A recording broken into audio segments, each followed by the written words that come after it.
side of the bag, I see the bag of apples, and right next to the bag of apples was a mean bean.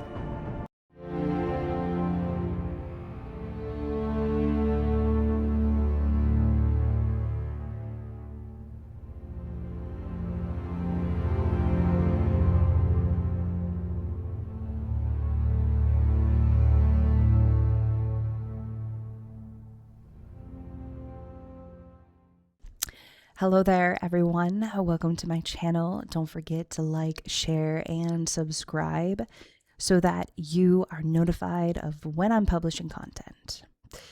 And also don't forget to keep an eye out for when I'm going live as well, because there's moments where I do like to go live. So this is something that I have wanted to do for quite a while. I've wanted to share some of these experiences that I've had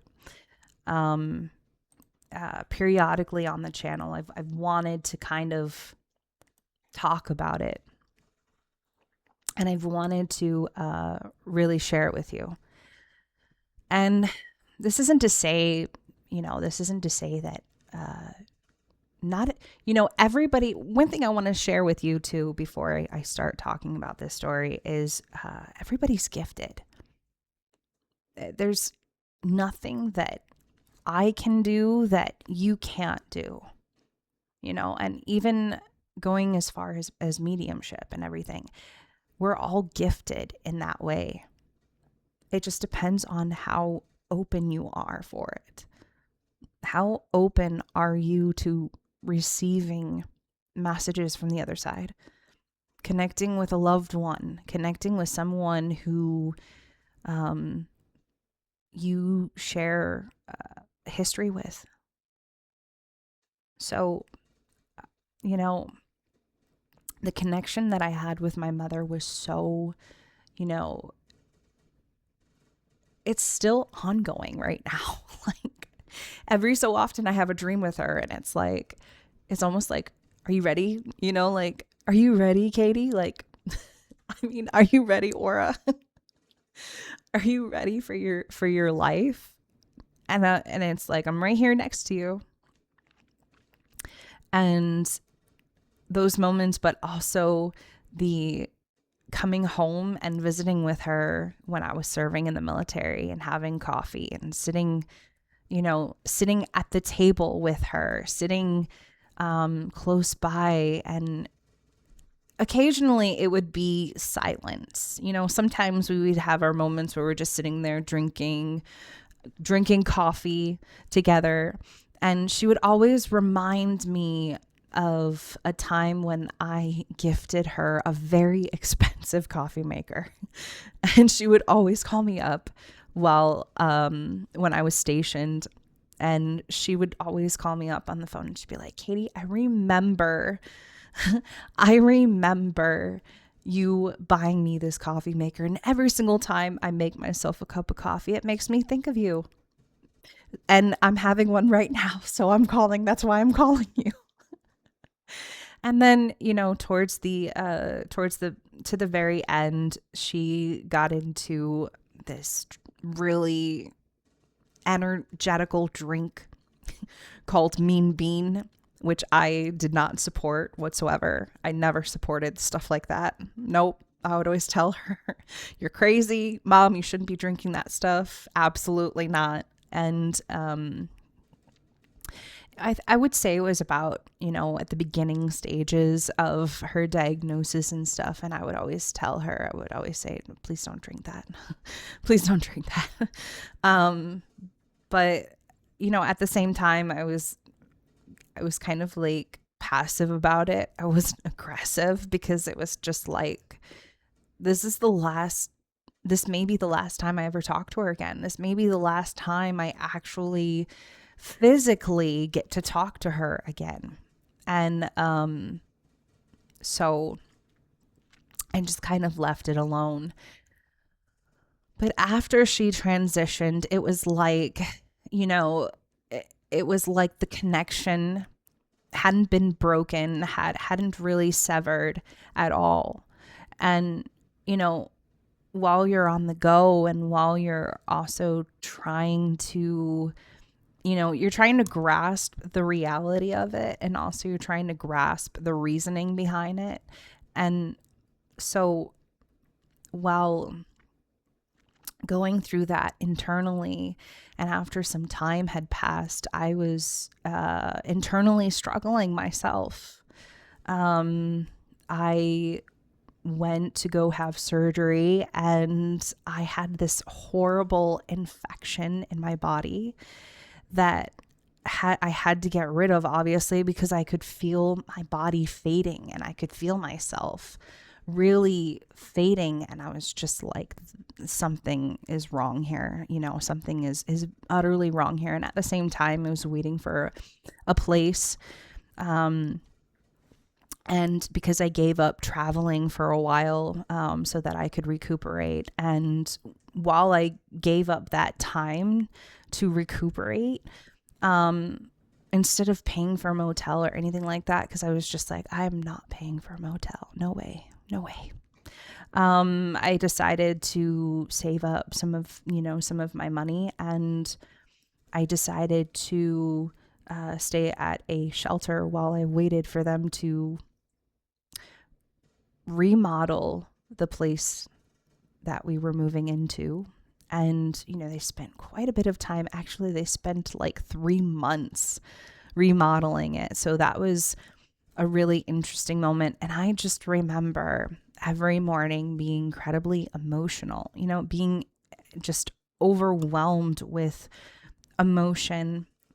And the day prior to this happening, I was sitting in the car, and I was just like, Mom, are you there? Mom, can you hear me? And I was in this like desperation kind of voice, And so, despite everything else, the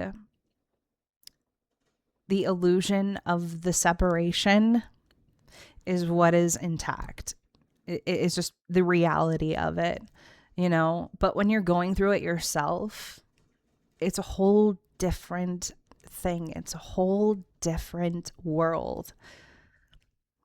So the next day, I decided, because it's laundry day and cleaning clothes, and it was one of those days that literally is a downer. It's raining. It's nasty outside. The last thing that you want to do is laundry, for that matter. Actually, you just want to lounge around. You don't want to do anything. But I had to do laundry that day. And there are, in that specific area that I was at, there was a few homeless people that were, around. And this one gentleman came in, and his coat, I felt so bad for him. His coat was soaking wet, literally soaking wet. And he kept going up to everybody at this laundromat that I went to.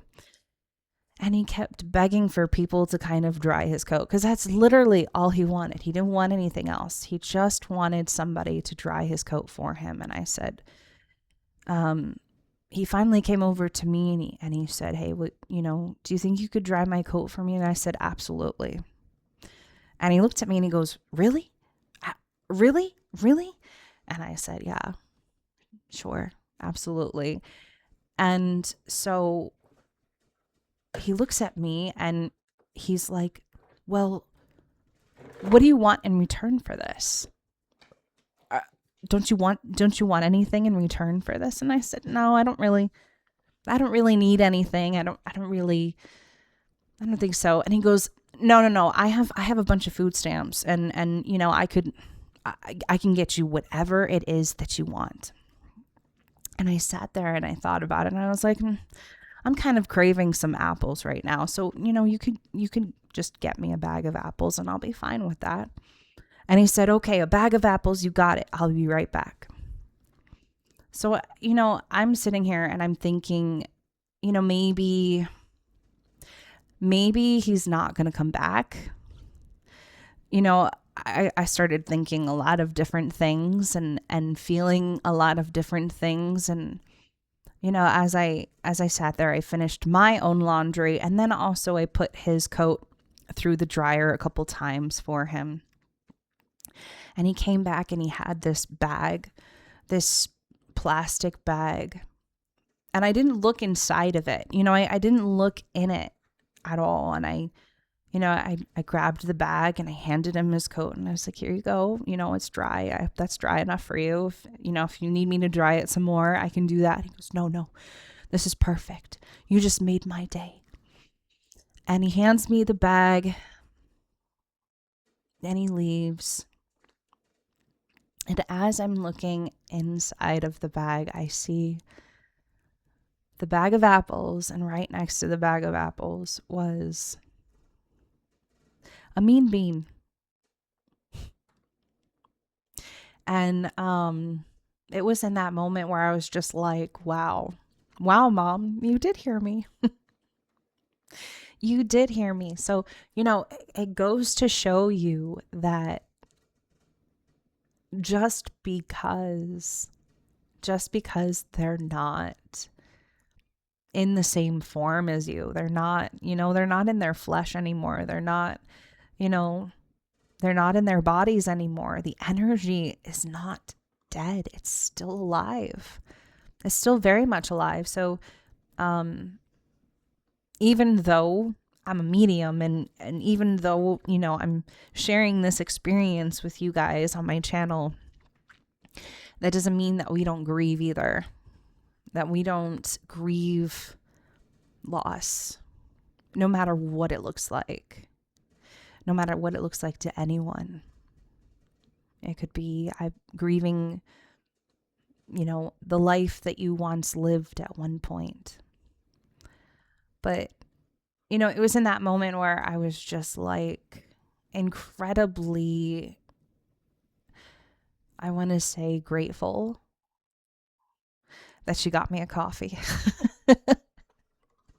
That she got me a coffee from the other side. I was just like, wow, Mom, that's awesome. It took a lot of energy for that, actually. It really did. It took a lot of energy for that. And it takes a lot of energy for that. But it just goes to show you how open that you can be and you should be. And, even though those experiences are like synchronizations and also they're real, they're absolutely real. But it's at the same time, it's like a reminder, like, I'm not there with you just yet. I'm not on the same energy level as you just yet. But in that very moment, it's like you are. So that is one of my stories. And I have a lot of other stories to share. So I kind of hope you take something with you from this story and heal if you need to heal from a loss that was out of your control. So I'm going to leave it there. I'll see you